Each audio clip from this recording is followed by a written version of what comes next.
Assalamualaikum warahmatullahi wabarakatuh. Apa kabar mahasiswa semua?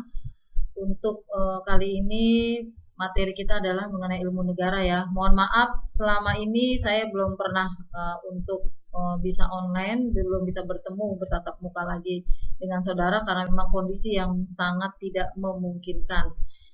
Beberapa waktu yang lalu saya beri tugas saudara untuk meresume karena tadinya saya berpikir bahwa eh, kita hanya libur sementara saja, hanya 2 kali atau beberapa kali pertemuan. Ternyata pertemuan kita itu diperpanjang sampai dengan akhir semester, sehingga kemudian mau tidak mau materi ini kan harus juga saya harus menggunakan beberapa metode perkuliahan ya, apakah dengan cara yang bagaimana. Kalau tadinya awalnya dengan model meresume, harapan saya adalah sebelum saya masuk, saudara sudah memiliki bahan atau saudara setidaknya sudah mendapatkan wawasan pengetahuan mengenai materi ilmu negara yang sudah saya tugaskan kepada saudara ya. Saudara meresume mengenai bentuk-bentuk negara, sejarah terjadinya negara dan lain sebagainya. Harapan saya dengan membaca itu saudara sudah paham mengenai itu. Karena materi berikutnya pastinya nanti akan saya jelaskan ketika kita bertatap muka. Tetapi karena kondisi tidak memungkinkan, mau tidak mau kita harus mencari metode yang lain bagaimana caranya, sehingga kemudian saya berkesimpulan bahwa ya sudahlah, saya ingin menggunakan metode yang tidak terlalu memberatkan buat saudara. Karena juga saya mau pakai Zoom juga, tapi ternyata banyak kendala ya untuk masalah Zoom ini. Jadi akhirnya saya mencoba dengan metode yang seperti ini.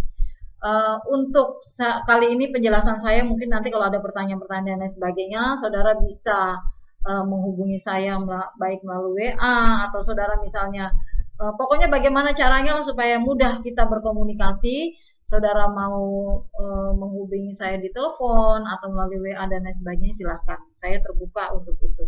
Kalau seandainya dari materi yang saya jelaskan ini ada hal-hal yang perlu dipertanyakan, bisa juga melalui SMS atau apa. By email juga bisa karena saya sudah berikan alamat email saya.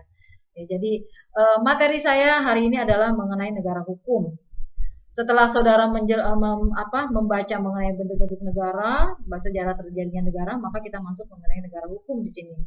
Negara hukum, kalau saudara mau tahu dasar hukumnya adalah saudara baca ketentuan pasal 1 ayat 3 Undang-Undang Dasar Negara Republik Indonesia tahun 1945, di mana di situ ditegaskan bahwa negara Indonesia adalah negara hukum. Konteks negara hukum ini berarti adalah di dalam setiap penyelenggaraan negara, maka para penyelenggara negara harus selalu tunduk pada aturan-aturan hukum yang berlaku.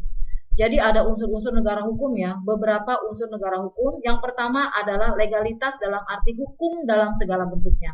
Artinya, segala tindakan baik masyarakat ataupun penyelenggara negara, semuanya harus didasarkan pada aturan hukum yang berlaku.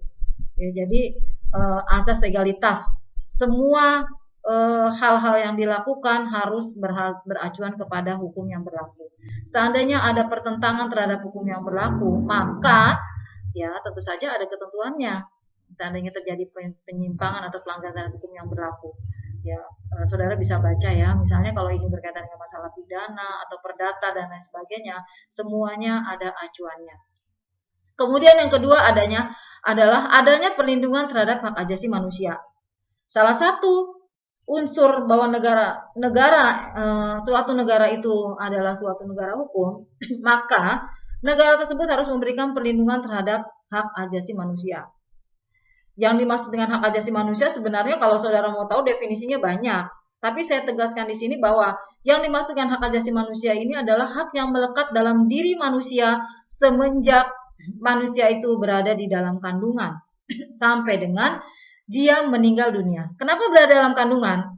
Karena yang namanya bayi atau katakanlah calon manusia yang berada dalam kandungan itu juga sebenarnya disebut manusia juga.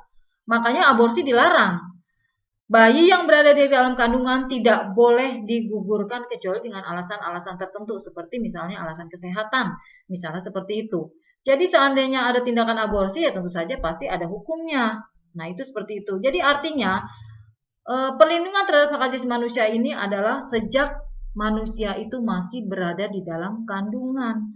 Nah kemudian setelah bayi itu dilahirkan, ya artinya begini, sejak dalam kandungan berarti apa namanya, hak untuk hidup itu harus dimiliki oleh bayi yang berada di dalam kandungan.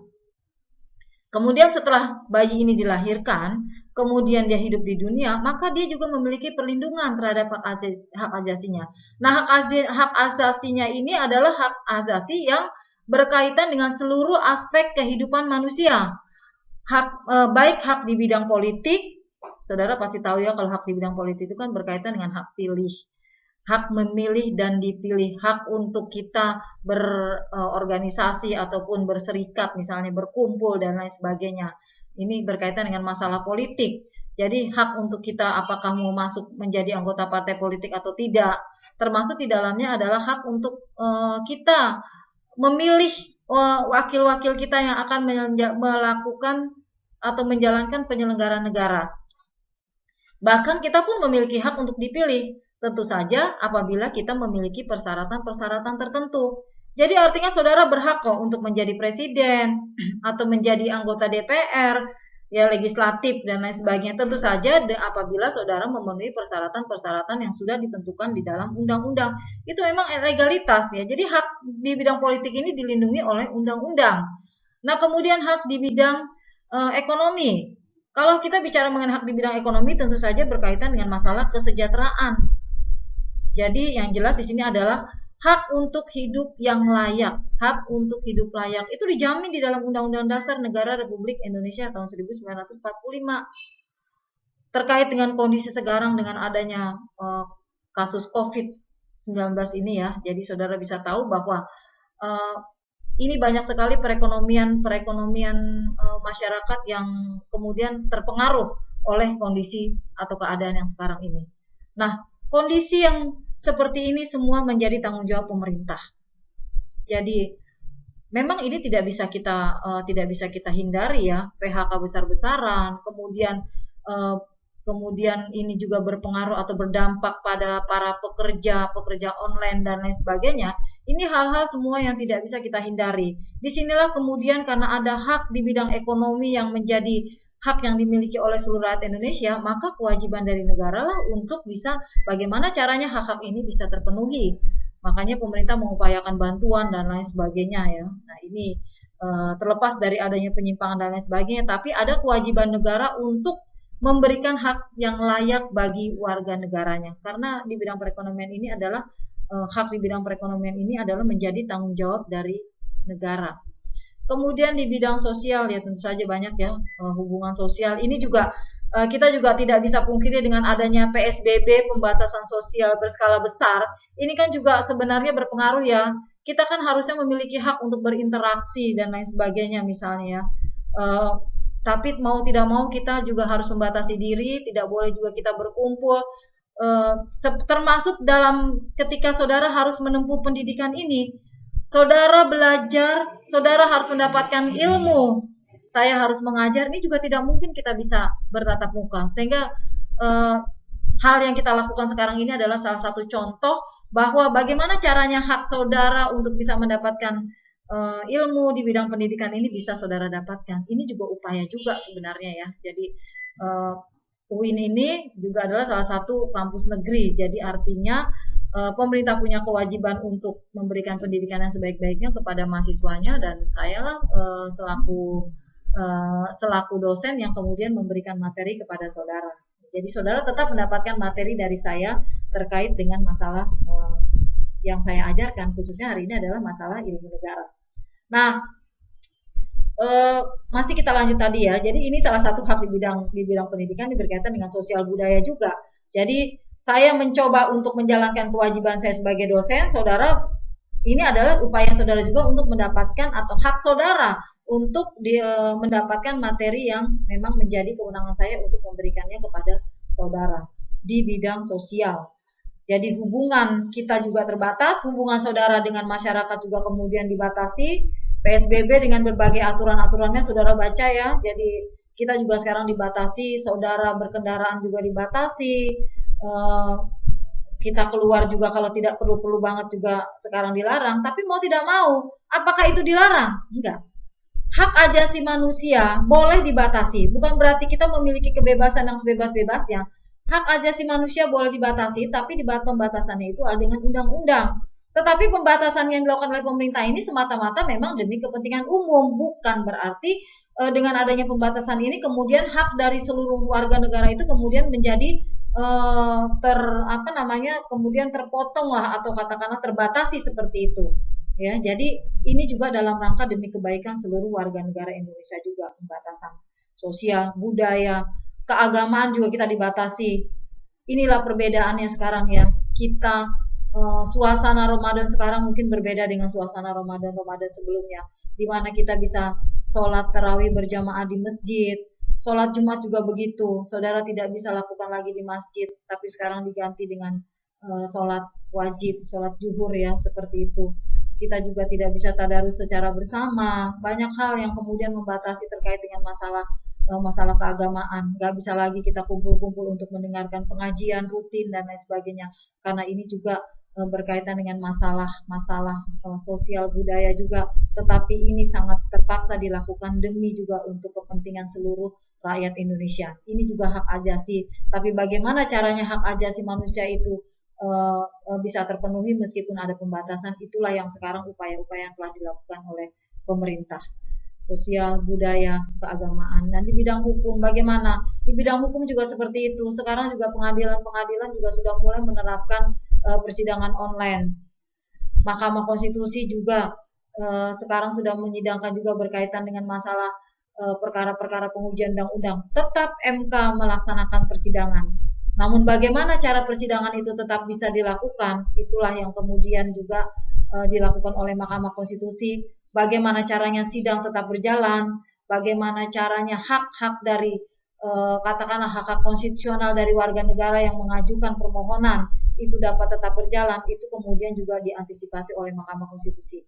Artinya Mahkamah Konstitusi tetap melakukan persidangan tetapi dengan cara-cara atau ketentuan-ketentuan yang diatur oleh undang-undang.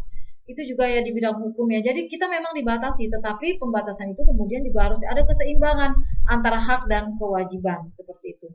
Ya, di bidang. Nah, ini adalah bidang-bidang yang memang kita nikmati semasa kita masih menjadi manusia. Jadi artinya memang ada kewajiban asasi juga dari manusia itu sendiri di samping adanya hak.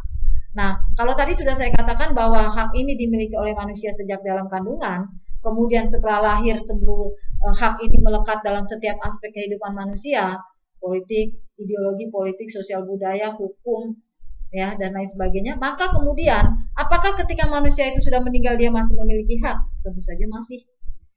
Di dalam Islam diatur yang namanya fardu kifayah. Seorang yang sudah meninggal dunia itu akan menjadi kewajiban dari mereka-mereka yang masih hidup untuk memperlakukan bagaimana orang yang sudah meninggal ini sebagaimana layaknya manusia. Bagaimanapun orang yang sudah meninggal ini masih manusia, dia tetap memiliki hak ajasi. Islam itu sudah mengatur ada kewajiban asasi dari manusia yang masih hidup untuk memperlakukan manusia yang sudah meninggal ini bagaimana cara dia, mulai dari katakanlah kita memperlakukannya ya. Jadi apakah kita mengkafani, kemudian memandikan, mengkafani, menguburkan, termasuk menyolatkan lah. Nanti ada tahapan-tahapannya ya. Jadi urutan-urutannya pasti saudara sudah paham lah. Ya kita juga harus kalau misalnya manusia itu meninggal, dia masih punya hak juga untuk diperlakukan sebagaimana layaknya manusia. Jadi bagaimana layaknya jenazah, kita punya kewajiban dari awal sampai dengan jenazah ini dikuburkan. Jadi kalau ada tindakan penolakan terhadap jenazah COVID yang meninggal dari masyarakat, itu bagaimana dengan kewajiban yang dimiliki oleh manusia? Padahal manusia ini memiliki kewajiban untuk memperlakukan jenazah ini sampai dengan terakhir kalinya. Oke lah, katakanlah pada tingkat awalnya dia dimandikan, dikafani, kemudian disolatkan, itu memang dilakukan dari pihak-pihak rumah sakit dan itu berjalan secara aman. Tapi kemudian menjadi terkendala ketika dia mau dikuburkan.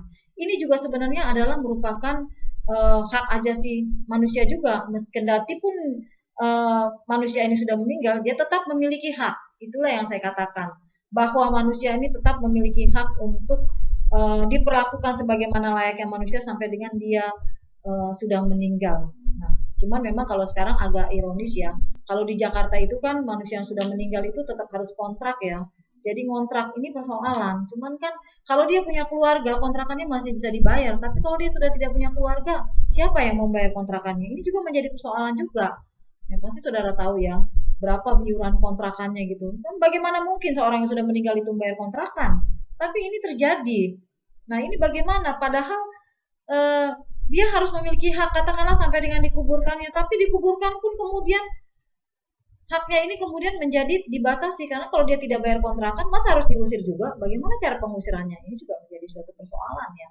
Nah itu ya, jadi hak yang dimiliki oleh manusia ini adalah hak sejak dalam kandungan sampai dengan ketika dia meninggal dunia. Nah itu seperti itu. Nah kemudian yang terakhir adalah adanya kekuasaan kehakiman yang merdeka. Jadi selain daripada tadi legalitas dalam arti hukum dalam segala bentuknya, ada kemudian perlindungan terhadap hak asasi manusia, baru kemudian yang terakhir adalah kekuasaan kehakiman yang merdeka di sini. Karena ini juga salah satu unsur dari adanya negara hukum. Adanya kekuasaan kehakiman yang merdeka di sini menunjukkan bahwa di dalam proses hukum di sini hakim harus independen. Dia tidak boleh mendapat intervensi dari pihak manapun juga. Hakim tidak boleh memihak kepada salah satu pihak yang memang sedang berperkara di pengadilan. Hakim harus objektif dalam memeriksa suatu perkara. Nah, ini semua adalah unsur-unsur dari adanya suatu negara hukum. Nah, kalau kita bicara negara-negara hukum, itu adalah unsur-unsurnya. Nah, negara hukum ini kemudian juga berkaitan dengan masalah penegakan hukum. Kalau bicara mengenai penegakan hukum, ini juga agak sulit. Karena penegakan hukum di Indonesia ternyata masih belum bisa dilaksanakan sebagaimana mestinya. Masih banyak terjadi pelanggaran-pelanggaran hukum di negara kita. Saudara mungkin bisa berintrospeksi diri, apakah selama ini saudara termasuk yang taat hukum atau tidak? Ketaatan terhadap hukum ini sangat dipengaruhi oleh hal-hal yang berbeda-beda. Ya, jadi karena ini berkaitan dengan faktor-faktor penegakan hukum ya sebenarnya ini ya. Jadi faktor penegakan hukum ada beberapa. Pertama adalah dari manusianya itu sendiri. Jadi manusianya itu sendiri bagaimana dia mau taat atau tidak terhadap hukum yang sudah ditetapkan, itu tergantung dari manusianya. Apakah ketaatan manusia terhadap hukum ini ada yang memang taat karena benar-benar sadar bahwa kalau misalnya ada aturan hukum maka dia harus mentaati. Oh, ini ada aturannya sehingga kemudian saya tidak boleh melakukan pelanggaran ini. Yang kedua adalah karena takut. Saudara mungkin sering ya, yang paling sering adalah misalnya terkait dengan yang paling mudah lah, saya kasih contoh pelanggaran lalu lintas. Ada aturan-aturan lalu lintas, harus pakai helm misalnya seperti itu. Harus katakanlah tidak boleh mati STNK-nya atau pajaknya dan lain sebagainya. Kadang-kadang kalau terjadi ini masih terjadi pelanggaran-pelanggaran misalnya seperti itu. Kita kadang-kadang taat, kita pakai helm kadang-kadang bukan karena kita sadar bahwa pentingnya helm itu sendiri sebenarnya untuk apa, tetapi lebih takut nanti kalau ada polisi di depan bagaimana, kita akan dirazia misalnya seperti itu. Padahal ketaatan kita kepada hukum itu sebenarnya harus lahir dari dalam diri kita sendiri. Nah itu tadi ya, apakah kita taat pada hukum karena takut karena ada petugas atau katakanlah polisi dan lain sebagainya, ataukah karena memang kita tahu adanya aturan hukum yang harus ditaati, ataukah karena memang itu sudah melekat dalam diri kita. Kalau kita sudah melekat dalam diri kita, maka ada atau tidak adanya aturan, kita tahu pentingnya suatu hukum itu harus ditaati, misalnya seperti itu. Ya, jadi kemudian juga ada lagi faktor yang lain adalah misalnya berkaitan dengan penegak hukumnya. Nah, ini seringkali terjadi, mungkin saudara sudah dengar yang namanya mafia peradilan. Penegak hukum itu kan bukan hanya hakim, tapi juga semua yang terlibat dalam proses penegakan hukum, polisi, jaksa, pengadilan, termasuk pengacara dan klien itu sendiri. Ini adalah orang-orang yang terlibat dalam faktor penegakan hukum itu sendiri dalam kaitannya dengan lingkungan pengadilan. Nah, jadi kalau seandainya terjadi pelanggaran terhadap hukum itu sendiri, berarti ini adalah hukumnya itu dipengaruhi oleh katakanlah penegak hukumnya itu sendiri yang memang tidak mentaati adanya hukum. Kemudian yang ketiga adalah budaya hukum. Nah, kalau budaya hukum, nah ini jelas. Kalau pelanggaran hukum itu sudah menjadi budaya, sudah menjadi hal yang katakan ini adalah hal yang merupakan suatu kebiasaan, biarkan saja misalnya seperti itu, maka ya sudahlah. Ini juga berpengaruh terhadap adanya penegakan hukum. Ya, jadi eh, penegakan hukum juga merupakan salah satu yang berpengaruh terhadap adanya negara hukum. Jadi saudara bisa baca lebih lanjut untuk masalah penegakan hukum ini bagaimana. Saya tidak akan berpanjang-panjang bicara di sini. Saudara baca sendiri mengenai bagaimana implementasi dari penegakan hukum itu sendiri, karena teorinya secara garis besar sudah saya kemukakan pada saudara. Jadi untuk materi penegakan hukum kita cukup sampai di sini. Nanti kita berjumpa lagi dalam materi yang lain. Cukup sampai di sini. Assalamualaikum warahmatullahi wabarakatuh.